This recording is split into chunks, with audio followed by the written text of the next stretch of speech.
So back in 1955, the small town of Hopkinsville, Kentucky, found themselves the host of a string of encounters with some unexplained creatures. These short humanoid creatures appeared to be attempting to enter the home of the Sutton family, which led to the family having to defend themselves. We got a pretty cool story ahead of us today, Fuzz. Hey everybody, and welcome to another episode of Legends and Loggers. My name is Zac Wohlstein, and I'm an outdoor television producer, and I'm joined by my co-host and brother, Parker Wohlstein, and I'm a forester and a wildlife biologist. Yeah, and before we get things started, I just want to quickly apologize if my voice sounds weird. I've fallen ill, and I'm awful congested right now. And I think I like that you say fallen ill like we're in the 1400s. I've fallen ill, I'm afraid. Next thing you know, we're going to get a picture from your wife where it's like you in like that position on the bed. Yeah. Like he's no longer with us. Yeah, it's like gone from consumption. But time for bloodletting. Yeah. But so I gave Parker a heads up that my voice is feeling a little bit better today, but I don't know. I haven't been really talking, so I don't know if like doing this is going to destroy my voice. So we might tag team this one and switch off halfway through, just to give you a heads up. Okay, so this legend is a little bit more of a story than it is a most stories are kind of like a creature feature, if you will, where we talk about a different cryptid or a different legend and then talk about like the lore behind it and all that. But this particular one is more of just an isolated incident. So we're talking more about this incident than we are goblins as a whole or something like that. All right, so the way how this is going to work is I'm going to set the stage just a tad, and then we're just going to go right into this full story. But before we dive in, Fuzz, what you drinking?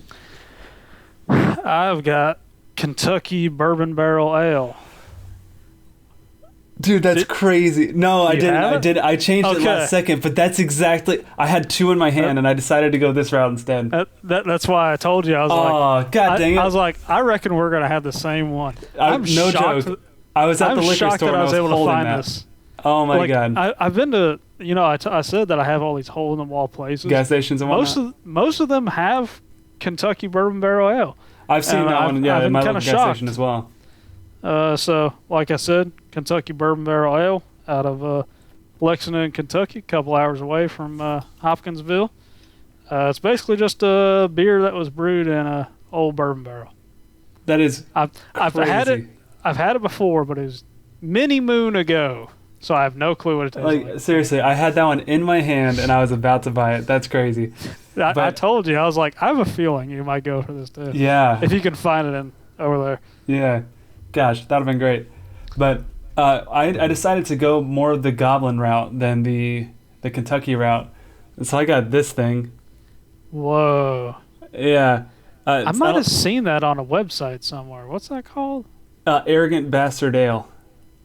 Ah, fitting. Oh, there you go. So as you can see, it's not actually a goblin, but if somebody's like, hey, what does a goblin look like? That's pretty much what I'd imagine. That's an orc dog. No, it doesn't have the... Oh, it does. That's an orc. Dude, are you saying that I don't know my Tolkien? No, orcs don't have horns, though. This thing's got horns up there.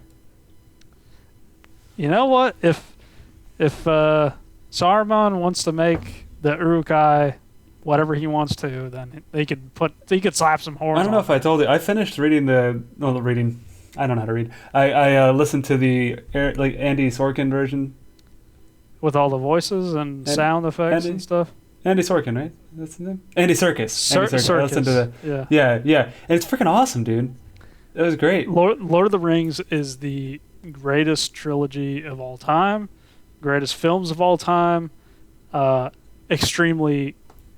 what I love about them is that they're beautiful fantasy, but they also have hard some real truths, stuff to it, yeah. Yeah, hard truths about reality, because Tolkien was a big Christian, and he was the one that made C.S. Lewis a Christian. Fun fact. Really? I knew that they were buddies and Christian buddies, but I didn't know that he. Yeah, it was kind of funny because C.S. Lewis wasn't, and then he started talking to Tolkien. And was like, "Oh, okay," and he started looking into it, and then there you go, C.S. Lewis making all these super important fiction books, but also stuff like Mere Christianity, which is super big in the Christian apologetics world. And it's all because of old Tolkien. What a guy. Lovely books. Yeah. Nicole doesn't like the movies because of the Uruk-hai, which they're pretty freaky. Yeah. They're a little demonic looking. I haven't seen the movies yet, but the third book, I really like half of it, and then the last half, I have a bit of a hard time because it's like, well, it's over now. It's like, it still takes. There's still like a lot of epilogue to it once like everything's resolved. It's true, but what a story, man. Yeah. Tune in for our Lord of the Rings lorecast later. I wish, dog. I wish. I was about to reread it for the third time in the past 6 months. Here coming up. Do you actually like read it, or you just listen to it?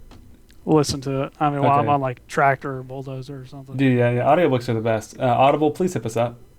Yeah, dude, I would have a sponsor. Audible. Anyway. Amazing. Yeah, sorry. Okay, gonna cut all that. Let's crack these bad boys. I could talk about Tolkien for a long time. All right. First time since many moons. Woo! Woo, doggy! That's strong. That one? Oh, yeah. Yeah, the bourbon barrel puts a little kick in there. I don't know what this is, but it's gross, dude. It sucks. All right, not getting that sponsorship. Yep, I lost that one. Well, shoot. I had one like that where I was like, I don't want to say it, but like this is one of the worst things I've ever put in my mouth. Oh, it was the one with all the Bigfoots on it. I was like, this thing makes my tongue tingle in like a bad way. This is just bitter, gross. Don't care for it. Also, it says, true arrogant bastards refuse to be ignorant. Know where your beer comes from. This one comes from Sounds edgy, dog. Escondido, California. Yeah, can't recommend arrogant bastard ale. Like this is gross. It's leaving a bad taste in my mouth. Do not like. If you like ales and you like bourbon, Kentucky, baby, can't go wrong. Whew, that's rough. Also, Fuzz, hear me out.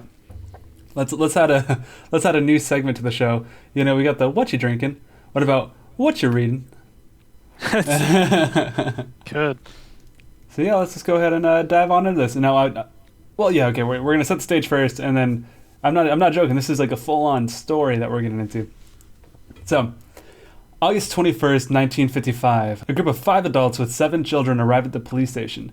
They claimed that small aliens had been attacking their farmhouse, and they'd been holding them off for nearly 4 hours. Now, how are they holding them off, you ask? Well, 2 of the adults, Elmer Sutton and Billy Ray Taylor, claimed that they had been shooting at these short, dark figures who kept popping their heads into their doorways and windows. That's right. Like these guys were protecting their homes, guns blazing, dude. That's pretty rad. That's a good old Kentucky right there. Yeah, that's kind of cool. That makes me proud. Like, yeah. So you hear some of these stories and they're like, I watched it. You know, like the Jersey Devil, that one was hanging on that guy's shed for upwards of 15 minutes, and they're like, my wife watched it. Man, these Kentuckians are like, they're coming. Yeah. Boo, boo. Exactly. So now, actually, I watched a really good Bill Burr bit today talking about sending rednecks to war. And oh my God. He's like, they love it. He's like, you'd save money because you go, all right, here's your AR-15. They go, no, already got my own. That's great. So now the police were worried that these guys weren't actually shooting at some unknown creatures and just taking shots at some neighbors or even a part of some sort of redneck gunfight. So they sent a whole mess of officers and troops to go check out the situation. In all, there were 5 state troopers, 3 deputy sheriffs, and 4 military police officers from Fort Campbell. That's a total of 12 personnel. That's a real serious response, dude. 12 people to go check out this one encounter or this one claim. That's pretty good for claims of aliens attacking us. Yeah, right. It makes you wonder how little stuff is going on in Hopkinsville, Kentucky. You know, it's like, hey, literally everyone in the station. You guys want to go check this out?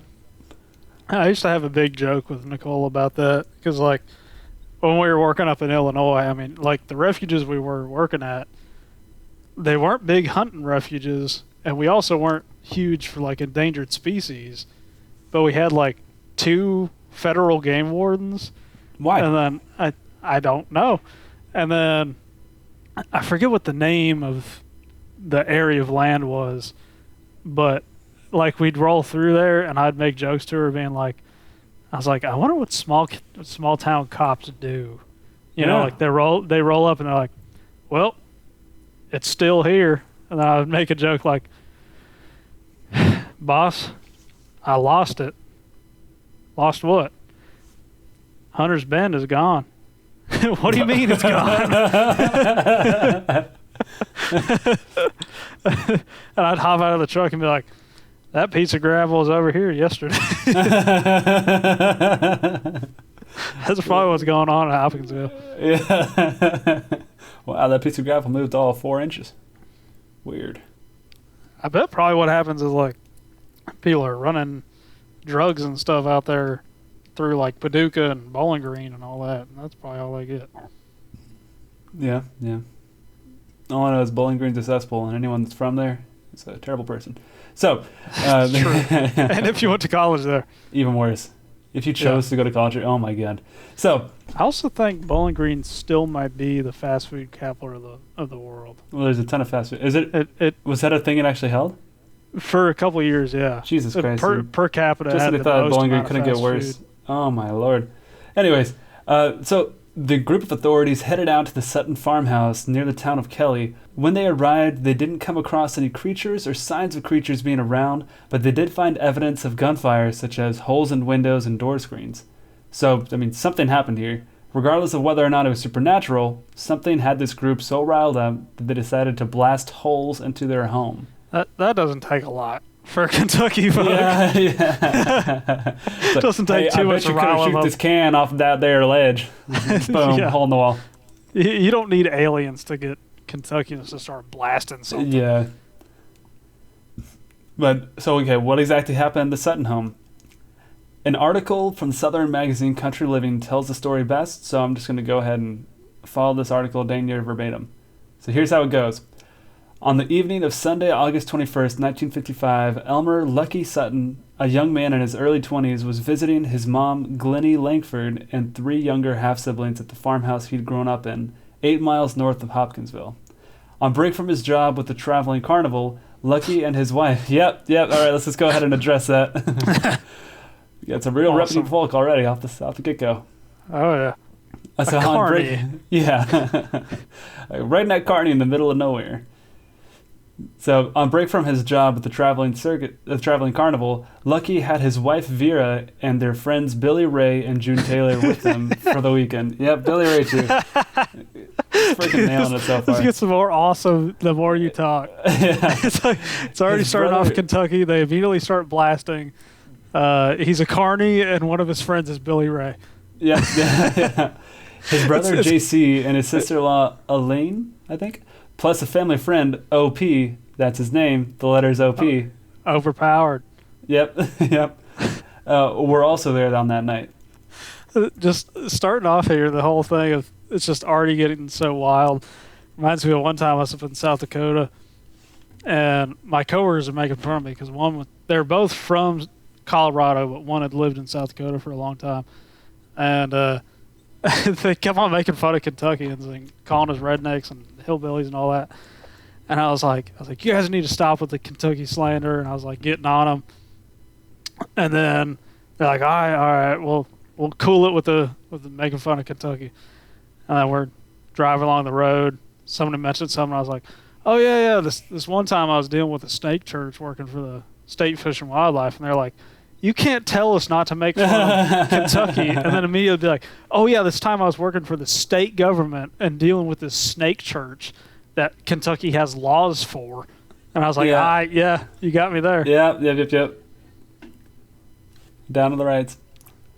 Following a hearty supper prepared by Miss Glennie, the party of 11 had settled in for a card game when Billy Ray made an outlandish claim. He said, I bet you $10 I could shoot that.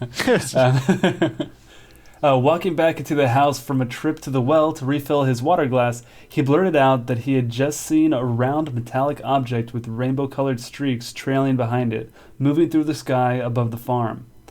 His companions took it as a prank at first, writing it off as another one of the tricks Billy Ray and Lucky liked to play on each other.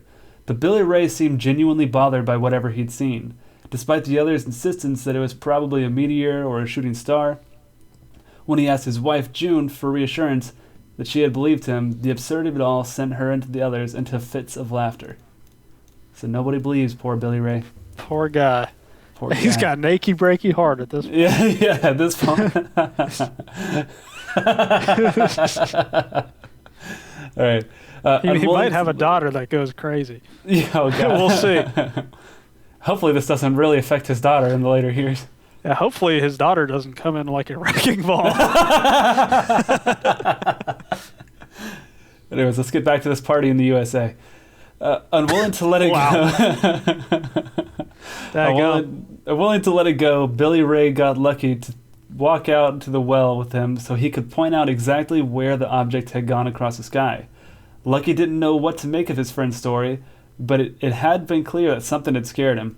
They were heading back to resume their game when something stopped them in their tracks. A glowing object, approaching from the woods behind the house. As it got closer, they realized it was a short human-like creature with large eyes, 2 legs, and that seemed to float rather than walk, and 2 arms raised as if in surrender. Lucky yelled an expletive, and the 2 men ran inside, slamming the door behind them. Nice. So far, that's almost like Flatwoods monster kind of thing. Yeah, the floating and whatnot, and the big eyes, yeah. Yeah. Around the same time, a neighbor about a quarter-mile north of them noticed lights in the woods behind the Sutton farm and figured the family was searching for one of their pigs that had gotten out, as one does. Later, he would hear gunshots. He imagined that they were dealing with the bobcat preying on their livestock. This guy's got like an answer for everything. He's like, well, it sounds like the Suttons are having an awful busy night. By the 25th shot, I knew that they were dealing with the bobcat. Yeah, it was one sly cat. So, Glennie didn't understand what all the commotion was about. She lived on the property for decades and never experienced anything even remotely strange, but didn't want Lucky's talk of otherworldly goblins upsetting his younger siblings. So she sent them to bed. The next thing she knew, the guys were standing guard at the doors, Lucky at the front with his 12 gauge, and Billy Ray at the back with the 22. She couldn't believe how far they were willing to go just to play a prank. I'm not going to be scared of my own house, she thought. Oh my word. Even if they like to play pranks, you'd think like, when they're just shooting outside the doors. You can tell the difference between somebody doing a prank and then like being genuinely freaked out. Yeah, and I mean, even back then, like bullets weren't the cheapest thing on the planet, you know. Yeah. Like if they're just gonna go willy nilly shooting stuff, then Billy, that's our dinner budget. Okay, so once Lucky's mind was set on something, there wasn't any convincing him otherwise. His mother knew this. So she tried getting answers from his friend instead. Maybe the 2 young men were playing a joke on their wives. She sidled up next to Billy Ray by the back door. Just what exactly was this all about? She wanted to know. Miss Glennie, I hope you didn't have to find out, he said. Wow. Yeah, he's getting partial Chad King for that. Yeah. It's a pretty cold thing to say if there's goblins coming around the house. Yeah, trying to take care of it to the point where no one else even knows what happened. Yeah, but you're shooting a 12 gauge and a 22 at the doors. Yeah. It's like, did you see something? No, ma'am. No, ma'am, I didn't. Nothing was shot. Yeah. Don't worry about it. Blam, blam! Everything's just fine. They were sitting there silently, waiting, while everyone else except Lucky and the children talked in the living room, when a figure about 3 feet tall appeared in the doorway out of the darkness. Glennie screamed and everyone came running. Billy Ray shot at the would-be intruder, piercing a hole in the screen door. Then, sputtered by curiosity, he stepped out onto the porch, and as he did, he said a clawed hand reached down from the roof, grazing his hair. Not knowing luscious mullet. Yeah. Not knowing the creature's intent, Aline grabbed Billy Ray and yanked him back into the house. Lucky stepped outside, aiming his gun at the roof. The creature he shot rolled off the roof and disappeared into the woods, apparently uninjured. So they hit one at least. Nice. In the living room, a pair of glowing eyes and a set of talons appeared at the window. JC shot it through the glass with a 12-gauge shotgun. Close behind, Billy Ray followed up with a bullet, and the struck creature backflipped and took off running. Wait, so now it's a 20 gauge? I thought it was a 12 gauge and a 22. Was earlier. Oh, wait, Swapping guns. Wait, no, that's JC. Different character, Oh. different gun. Oh, Character. okay. These are real people. Different guy, different gun. Gotcha. So now we got 2 properly shot, both of which just kind of run away. This is like Red Dawn, but aliens. Oh yeah, I was gonna say like Nazi zombies. Yeah, that too. So Glennie, a religious woman who'd just been to church earlier that day, started praying. For all she knew, the glowing-eyed creatures on her lawn were sent from the devil himself. The gunfire had stirred her youngest kids from sleep, somehow, and now they looked to her for answers. The good Lord will watch over us and protect us, she said, as much to reassure herself as the children. Lucky urged the women to take the children into the back room and hide. Everyone but Glennie obeyed. She could hardly believe what she had seen earlier. She needed a second look to be sure. Lucky and Billy Ray surveyed the front yard while JC, OP, and Glennie waited inside, JC at the ready with a cocked gun. Someone yelled to look up at the maple tree. This time, everyone could clearly see one of the little men perched on a branch above them. They shot at it, but instead of falling, the beam floated off. The noise they heard when they fired at another one coming around the corner sounded like bullets hitting metal. And it floated away too. Realizing their gunfire was useless, the men retreated. Back in the house, the group tried to collect their thoughts amidst racing questions. What are these things? Were they goblins or demons? Did the raised arms indicate innocent intent? If they didn't mean any harm to the home's occupants, why did they keep coming back after being shot? Bullets may not have scared the intruders off, but someone pointed out that a bright light seemed to hurt their large, yellow-pupiled eyes. Whenever a light came on, the beings backed away. Weird. Yeah, so far, these things are taking bullets like left and right. That's pretty impressive, dude. I don't like that. I'm curious if there's like descriptions of like their talons. Yeah, like, what are we talking about here? Yeah, the second thing is because this is like one particular incident as opposed to, you know, like a whole bunch of like Bigfoot or something like that where like there's hundreds of people that seem to call for like say that they've seen it. There's no like set description or like well documented stuff because it's just like one family said they saw these people. Or not people, but goblins. That's pretty good. The light scares them away. That's a pretty easy thing to get. Well, maybe not in rural Kentucky 1925. Yeah. 1955. But that being said, I do like the idea of like they're like, what is it? It said, oh, if they didn't mean any harm, then why did they keep coming back after being shot? Yeah, it's like they're trying to be nice. I'm sorry. Oh God, I didn't mean to spook you. You know, this guy's getting shot. Our UFO crashed. Can you please stop shooting us? Can we use your phone? It sounds like metal, but that's our skin. I don't bleed, but it hurts. Z-Bop has his arm torn off. Oh my God. They're like, we're like you, and they throw back these metal hoods and they have mullets. Like one of them's like holding up a picture of his kids. I just want to go help. What if they're coming in holding jars of shine? And the sound of metal is it like hitting off the jar top that's metal? They're just trying to be friends. So they turned on every light in the house and waited. Outside it was eerily silent. One of the children began to cry. Lucky was trying to think of what he could do next when he heard the scratching coming from the roof. He darted outside and pointed his gun at the top of the house and fired at the creature there. The being floated down and scrambled out of sight beyond the trees, seemingly unharmed like the others. Man, these guys are crazy for just... Anytime they hear something or see something, they're like, outside the house! Yeah, they just freaking go for it.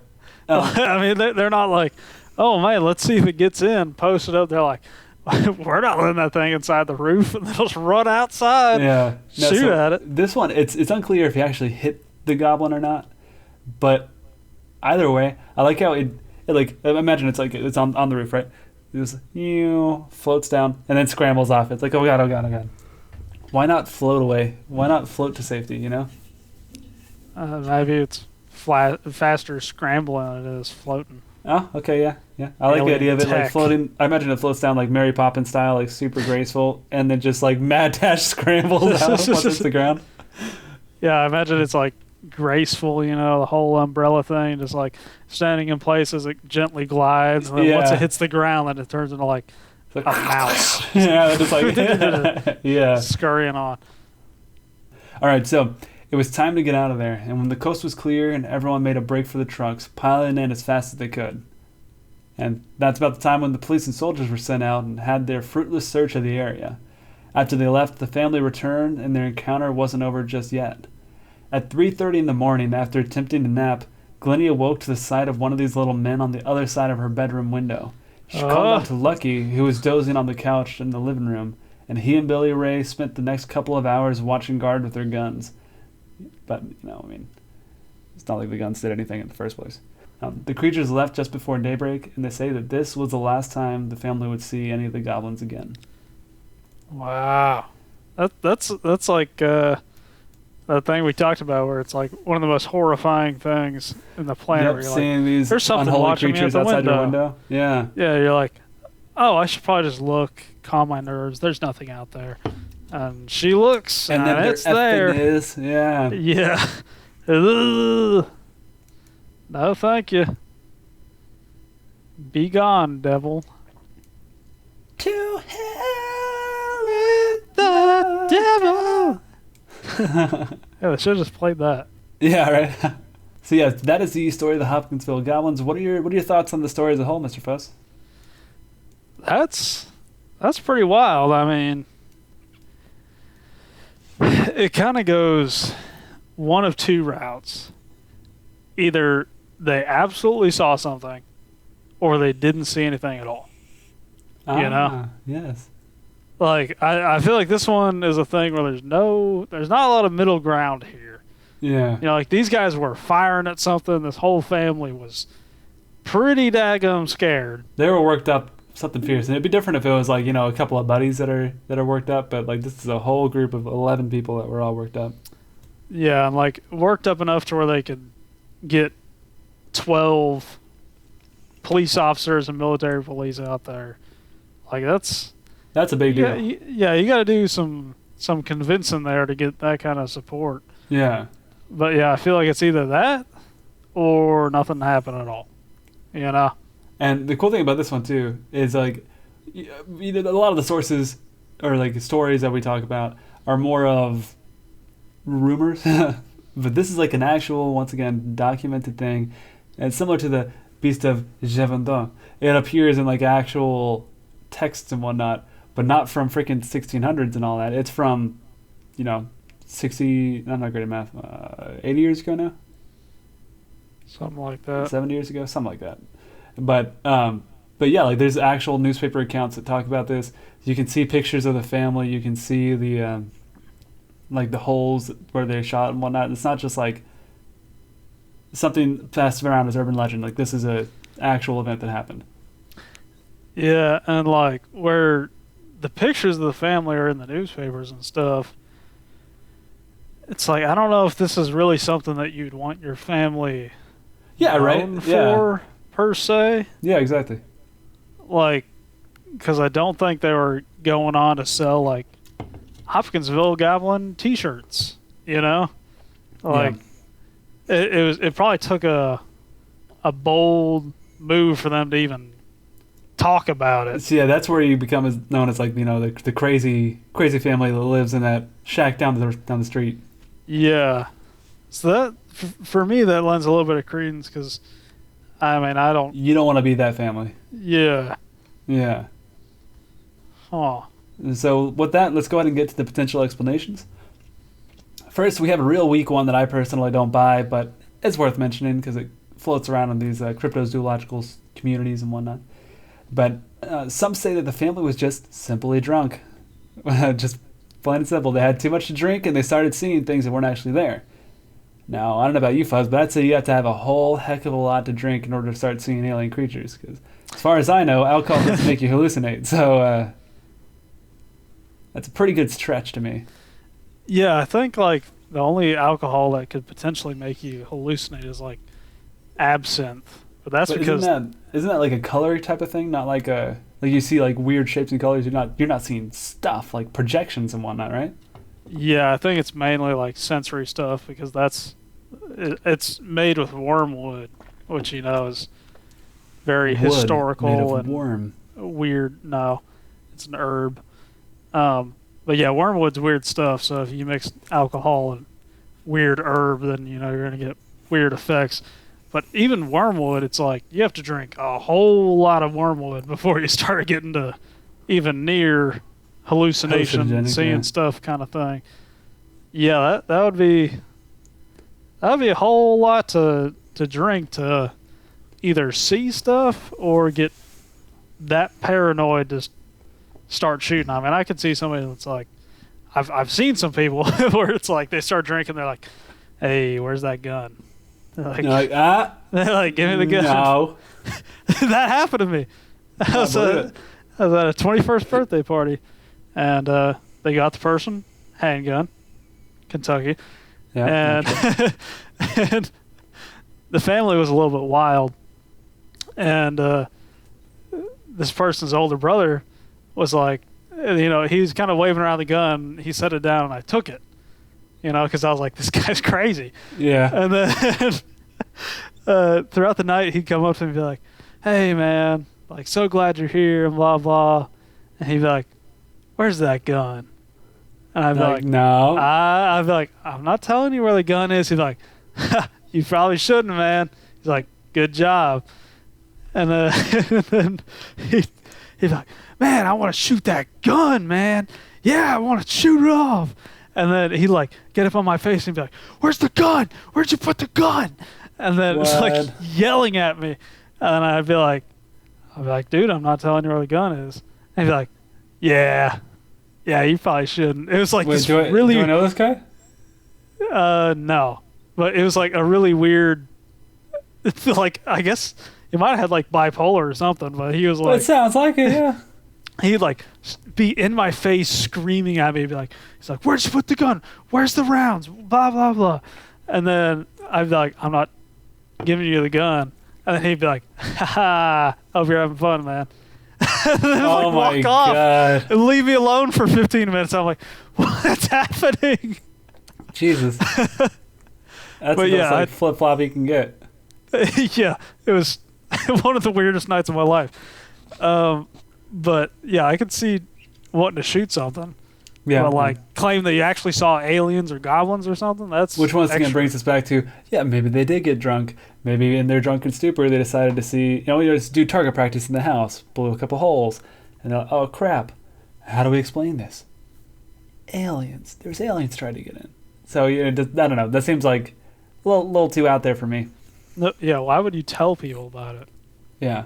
Like No. you could say that to your mom, be like, "Oh, sorry, we shot through your screen door. It was aliens." Yeah. But like, why would you contact the police? Exactly. Yeah. Yeah.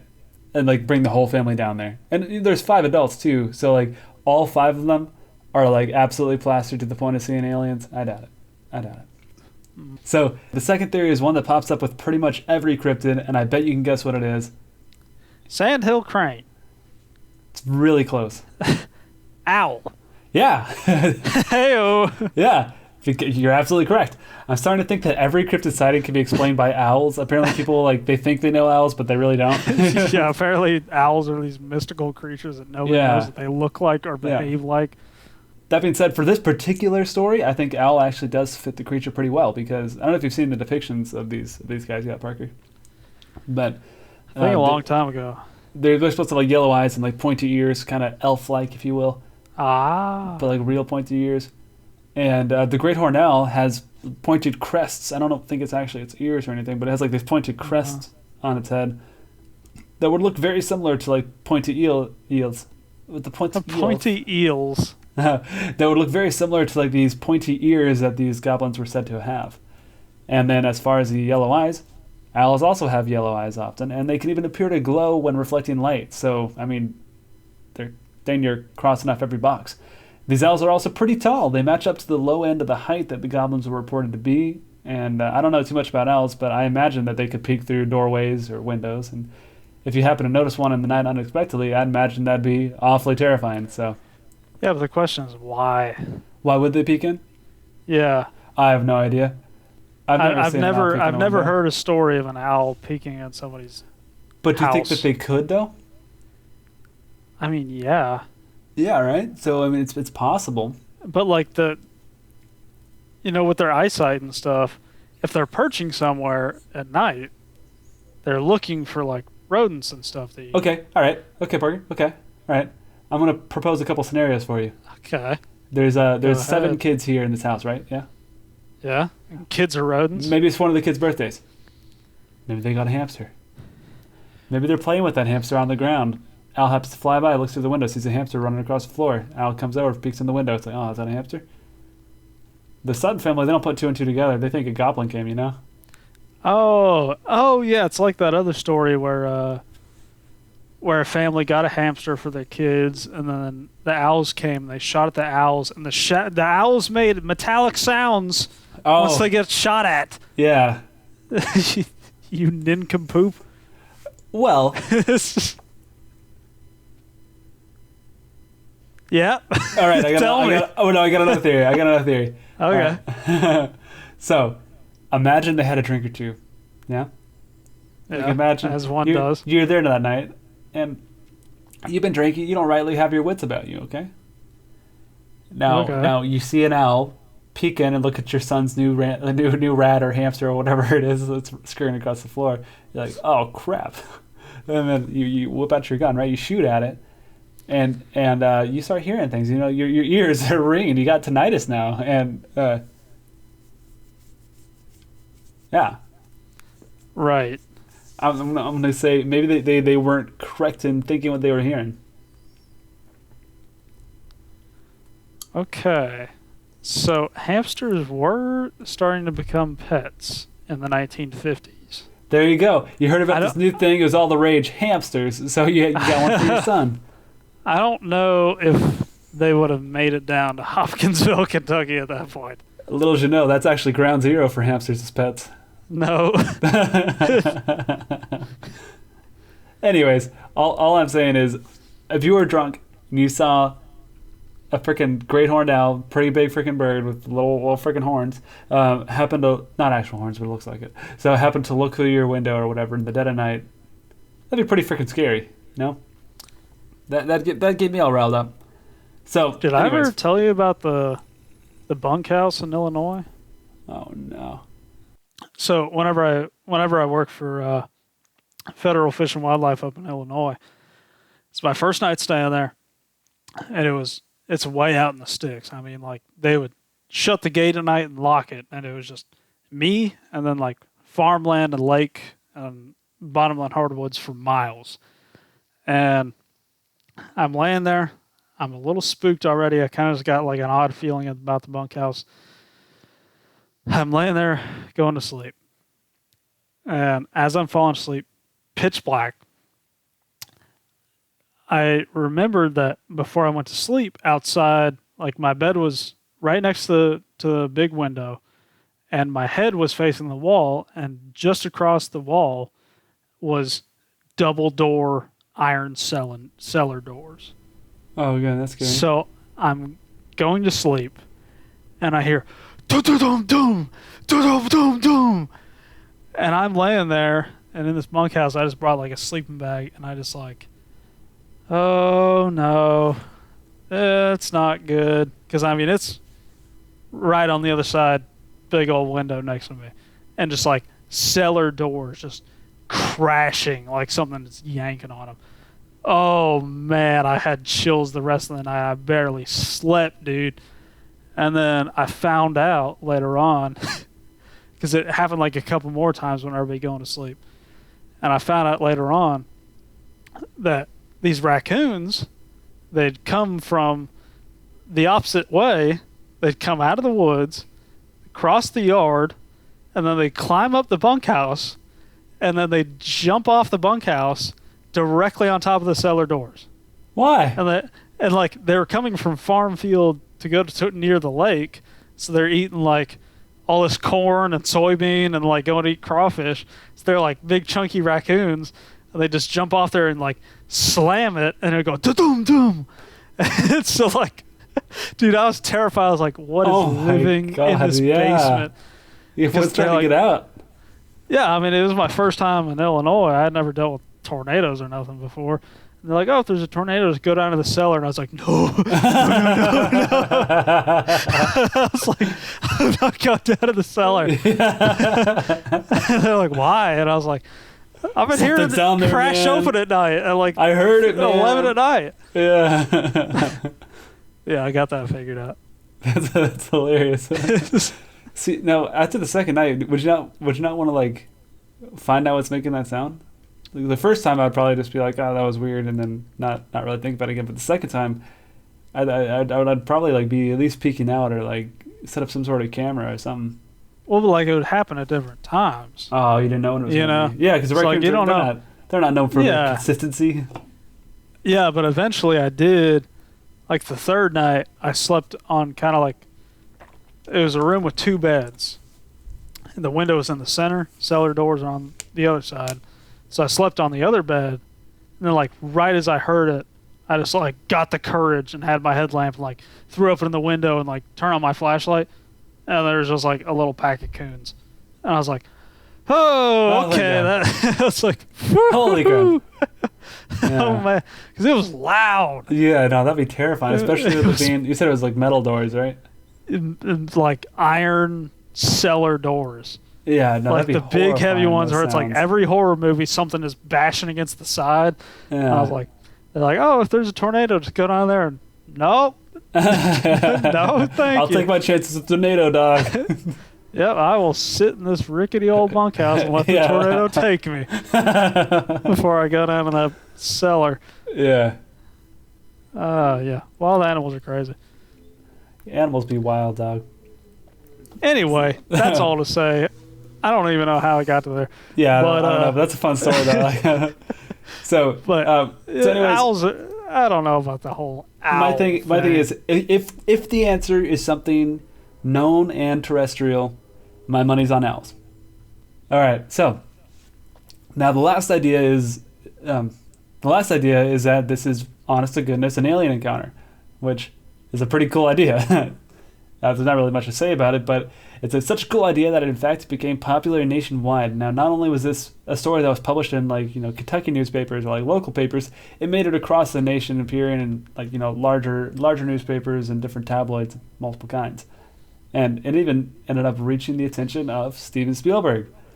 This incident was one of the biggest inspirations for the movies E.T. and Close Encounters of the Third Kind. So that's pretty freaking cool. Pretty important, man. Yeah. Kentucky is out here helping pop culture. I just say both those movies have a very different take on aliens than what actually happened at the Hopkinsville thing. Yeah. It's like I love E.T. Don't get me wrong, great movie, very cute, but I would love to see the cut that goes down like the Hopkinsville situation. E.T. Bam, bam. One of my favorite tweets of all time is this guy. This guy says, he's like, I don't know about your childhood friends, but me and my friends definitely would have killed E.T. with hammers.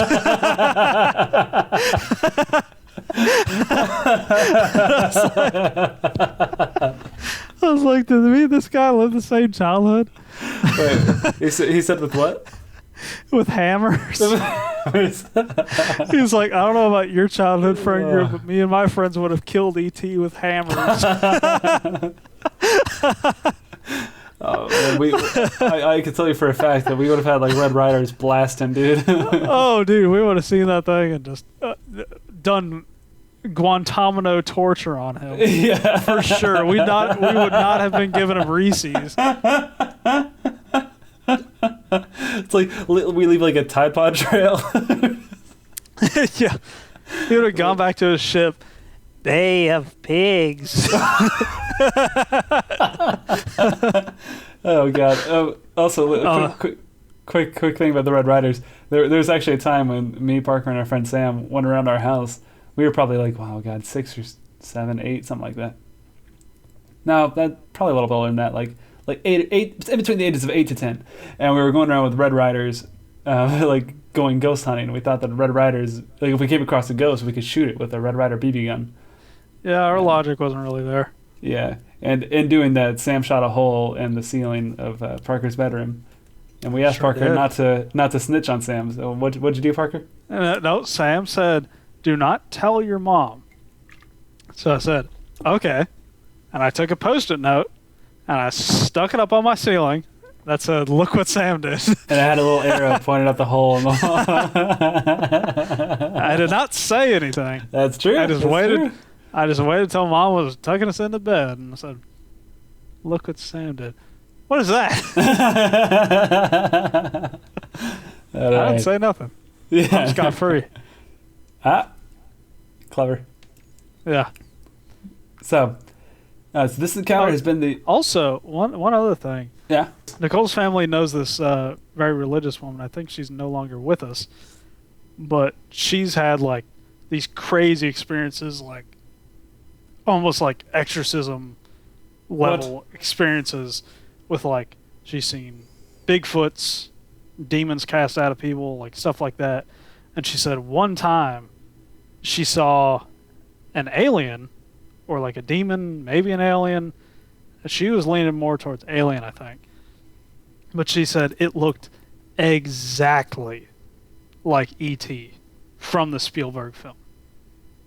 And she was like, I wouldn't watch it if you were you, because she's like, I have seen it with my own two eyes, and that's exactly what it looked like. And she's like, nope, I wouldn't do it. So there's two ways that you could look at that. Either one is like the ET was actually based off of an actual alien, or two, that lady's got some sort of like schizophrenia or something. I don't know. She seemed to know her stuff. From what I've heard, she was pretty slick about all that. Man, if she's still around, I would love to do a podcast with her and have her tell her stories and stuff. That would be wild. That'd be awesome. We could maybe I might be able to piece together a bit. And another thing I was thinking about doing at some point is talking about like cryptozoology, talking about cryptozoology throughout the years, specifically in terms of like, what would you call it, like mental illness and like or just like general like schizophrenia or other hallucinogenic brain disorders that may have caused people to see things that weren't actually there, you know? I don't know, bro. Like, today woke. we have like the mental. Oh, and today we have like the knowledge of those diseases and whatnot. And they could be corrected, and we know what's going on. Whereas like back in the day, if you didn't know something, if somebody was acting weird, if something was going on, this immediately they jumped to conclusions such as like aliens, exorcisms, or possessions, like that type of deal. So I'm curious, what of those can be explained away by, mental illnesses or just not understanding the brain? Personally, I'm of the belief that 90% of the stuff is demonic oppression. Yeah. I'm just saying, I'm woke. I'm in the know. I've learned a lot. I've read a lot. I think 90% of stuff is demonic oppression of some form. I mean that makes sense. Just saying. I mean, because demons aren't just like scary thing you see in the corner. They're spirits. They're ways of living. We'll get on that someday. Yeah, we should do a podcast. We'll get on That'd that. be really interesting.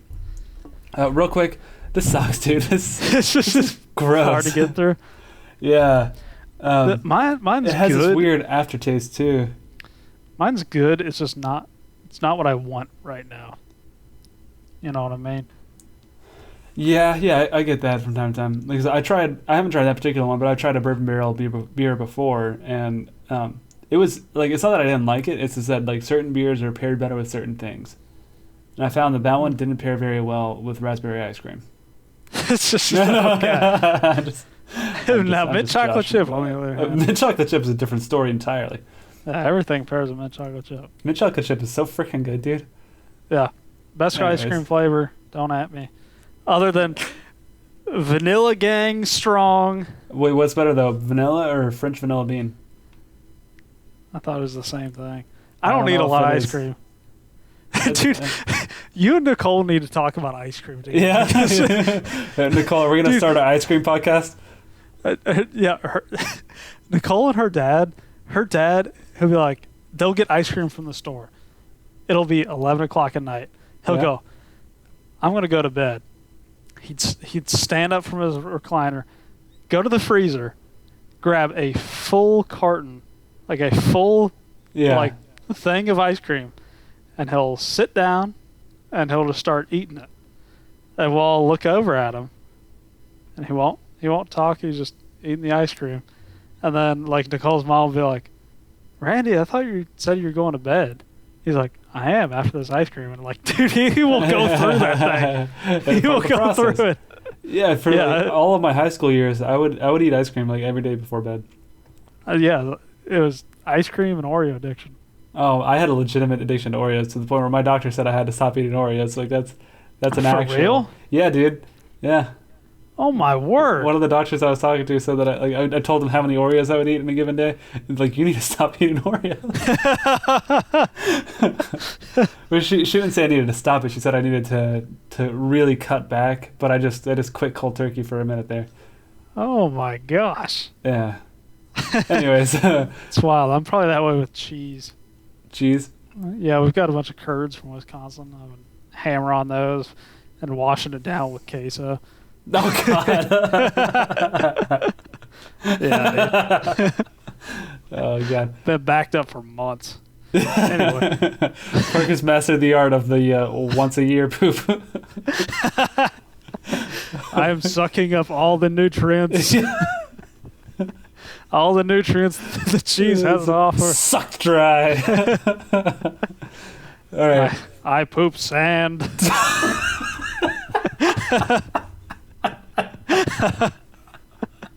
Oh, God. And I pee solid. I am an efficient machine. Well, legend has it Parker's at least 20% cheese. Roughly. Roughly. All right. So sorry for that. A couple months ago, 20% cheese and 30% andouille sausage. What type of sausage? Andouille. What's and that? Then 40% rice. Cheese. It's like some sort of jambalaya type deal or what? Yeah, you know the sausage that they put. I mean, they put in like gumbo and jambalaya and all that. Nice. Spicy sausage. I myself am 40% faggot, but it's one of the best things you can do if you're poor. yeah. Because you get like a whole like sausage like that big, and it's like $4 or $5. You throw it in pasta, rice, eat it plain, do whatever you want. Man, I gotta be honest, I'm not a sausage guy. You're wrong. I don't know. Maybe I just haven't had the right sausage, but it's not a sausage guy. I need next time you come up here, I'll have. It's been a while since we had any Cajun food. We kind of got sick of it. I'll have. After being surrounded by it. Nikki can make a pretty good gumbo. Not even trying. I was pretty shocked. Wow. Yeah. Okay, we went on like I think the biggest tangent. Yeah, I think we went on the biggest tangent yet on that one. But all right, so back at it. So this encounter, we're now talking about the Hopkinsville Goblins again. This encounter has been the inspiration for a few other creatures and characters in pop culture. The Pokemon Sableye was supposedly modeled after the Goblin. Really? Sableye with the diamond eyes? Yeah, with the diamond eyes. That's the one, yeah. I'm surprised you remember that off the top of your head. But yeah, so it was supposedly modeled after the Goblin. I played quite a bit of Pokemon Red. Come on. Yeah? Nice. Come on the emulator? Oh, yeah. Heck yeah, dude. Actually, when I was in Illinois, I didn't have service. I didn't have Wi-Fi. So you re-downloaded that? All I did was I had my small little combo amp and one guitar. Yeah. So I'd write a bunch of songs and then play other songs that I knew, because I could get enough Wi-Fi to play one Spotify song after loading it for maybe 2 to 3 minutes. Oh wow. So I'd play my guitar, or one time whenever I came back to Kentucky, I downloaded an emulator on my laptop. and was just Nice. crushing through all the Pokemon games up until they became DS again. Nice. Oh yeah, just beating all the leagues, man. Man, I remember getting the emulator on my phone back in high school, and like in gym class, you're supposed to be out doing gym stuff, but you could go upstairs and there's a spot where you can just hang out. Ah, you're a nerd. Yeah, one of those. Those games are so hard. They're still hard knowing what you need to do next. I couldn't get into it myself. I liked them, but I was like, I kind of look around the room, thankful that there was no one for miles. And I'd be like, Pokemon Red walkthrough. Because I feel like, okay, I've beaten all the gym leaders. Where do I get the Pokeflute to move the Snorlax? What the heck? Yeah, I remember getting straight up stuck on the Pokemon Diamond. Yeah, not knowing what I was supposed to do. They're hard knowing what you need to do. Yeah, same thing, man. Have you played Resident Evil Village or Biohazard? Nope. You have Village on your Xbox. I recommend trying that at some point. It's pretty cool. Yeah, it's a lot of fun. Only thing about it though is just like with Pokemon, there's like random things that you would never guess. Like oh, you're supposed to find the key by going to the vase on the 3rd floor of the 2nd building, so you can take that vase, open it up, and then find the key inside. And like you would never think. Huh? I only managed to do it because Sam, the guy who shot Parker Ceiling, we were playing. Like he was playing some other game and just like walking me through it while I was playing. Anyways. Oh yeah, I remember that time. Yeah. Yeah, it's the same thing with Pokemon. They're like, oh, go and talk to this fisherman that's across the entire map from where you need to use the Pokeflute. And you're like, what? Why would I talk to that fisherman? I don't care. Yeah. I don't care. Anyway. Oh yeah, Sableye. So God, wow, we got on another huge tangent. But yeah, if you take a look at Sableye and take a look at, I'll put them up on the screen side by side. It looks pretty similar, the Goblin versus Sableye. So I can totally see that potentially being the inspiration. Now, granted, I could also see it not being the inspiration. They just happen to look similar. But yeah, I believe it. Then another more recent depiction that you can find of these guys is in Call of Duty Black Ops 2. Oh. Okay. Yeah, okay. It looks not pretty what close. I was picturing him as. Yeah, that's very close to Sableye. I'm actually shocked. Yeah, it looks just like it. Whoa, that patch is cool. It's got a Hopkinsville, Kentucky patch. Yeah, I saw. You know the guy that makes like those national park like posters and whatnot. Yeah, he made a cryptid series too. Oh, I saw him at the Mothman Museum. It's freaking rad. It wasn't at the Mothman Museum. It was at a store across from it, and man, I almost bought every single one. They're so cool. They're so cool. And one of them was for Hopkinsville Goblin. One was like boater safety about Nessie. Oh man, it cracked me up. Another more recent depiction of these guys came in Call of Duty Black Ops 2, where in the Zombies mode on the map Transit, if you find yourself venturing outside of bounds, you'll start being attacked by these little creatures called denizens, which are actually modeled after the goblins.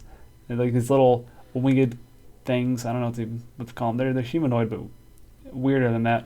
But there's some silly looking buggers, and they do look just like the Hopkinsville goblins, just a little more cartoony. Man, that's crazy. I don't know about that. Yeah, right. I was talking to Nicole the other night. I was like, people discount Kentucky all the time, but I was like, all right, we gave the world bourbon. Yep. And horses.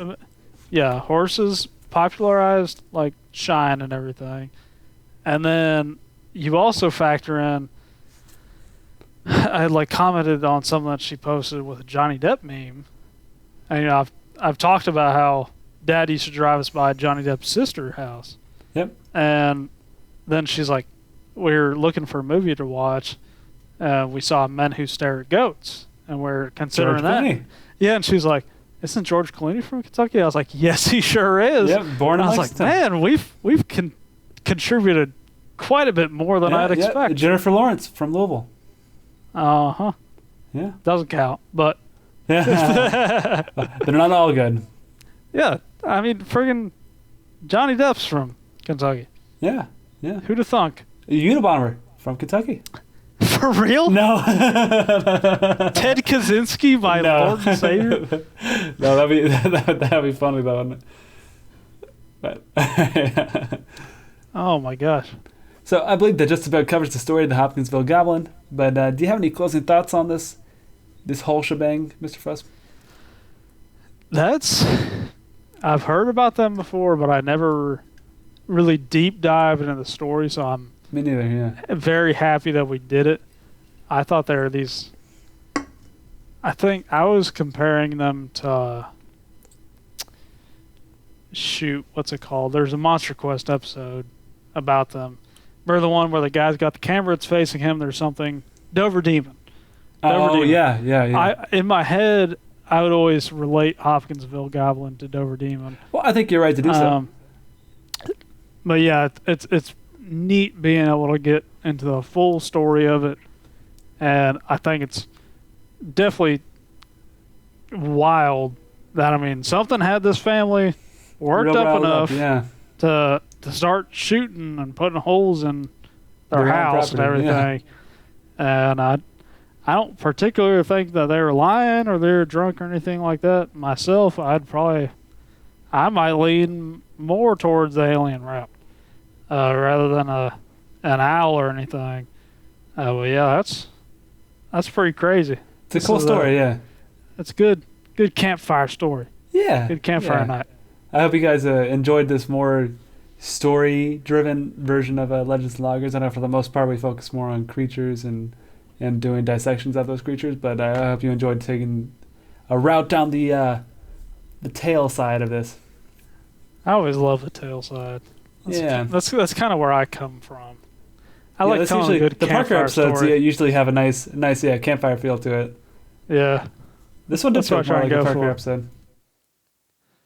Coming up here on Halloween, I'm gonna see. My setup is limited, but I'm gonna see about what I can do about putting up some candles and stuff. Oh yeah, Make it a little. I'll add some candles and stuff behind me here. Spooky campfire atmosphere. Yeah, I'll change my atmosphere too. Make it something cool. But yeah, I'm really excited about October. Like next week, I think it's the first October episode we're doing, right? Yeah, first October we're gonna try and do some real spooky stuff. Yeah, kind of get you in the Halloween mood. Yeah. So we shifted around our schedule a lot. We kind of had just like a base plan, but then we're like, well, these episodes are coming around trying to Halloween. core-align things. Yeah. Yeah, let's kind of get it to where it's all these like either really scary or really spooky or kind of going along with Halloween. Yeah. Which to kind of start off the whole season, we're going to be talking about the Popo Bawa, which is probably one of your more unknown cryptids that we like to get into. I had no clue about it until we were kind of researching and starting up this podcast. The Popo Bawa it's odd. It's like a shape-shifting demon kind of thing that mainly takes the form of like either strictly a bat or like a man bat kind of deal.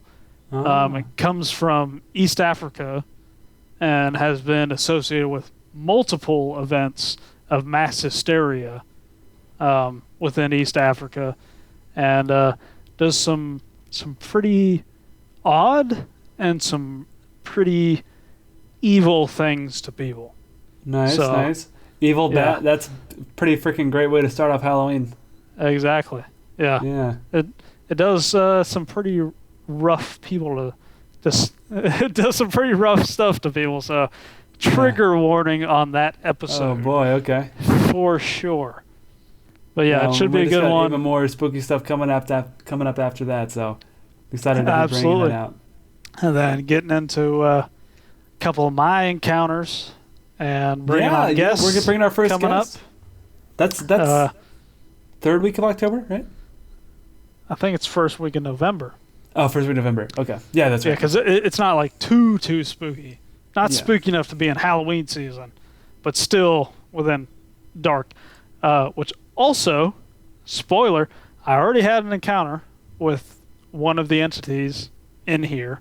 Yeah. But as a bonus to that episode, I was talking with a coworker, and I was talking about spooky stuff that's happened to me in Appalachia, And I actually remembered another thing that happened to me that I had totally forgotten about because I generally don't like to talk about what has happened to me that's spooky in Appalachia.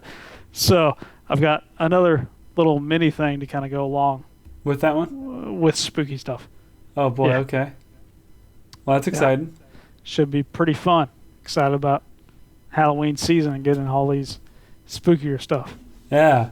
But yeah, starting off, Popo Bawa, demon man bat, gets after people, causes mass hysteria. Real out of East scary. Africa. Yeah. All right. Well, I think that's all we got for today.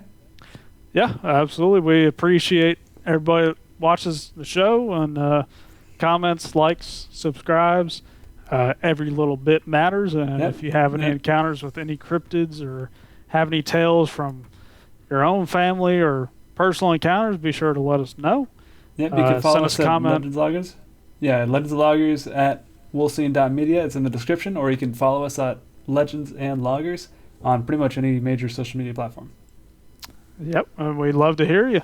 But that's all we got for this week. So stay wild out there. Yep, and live life legendary.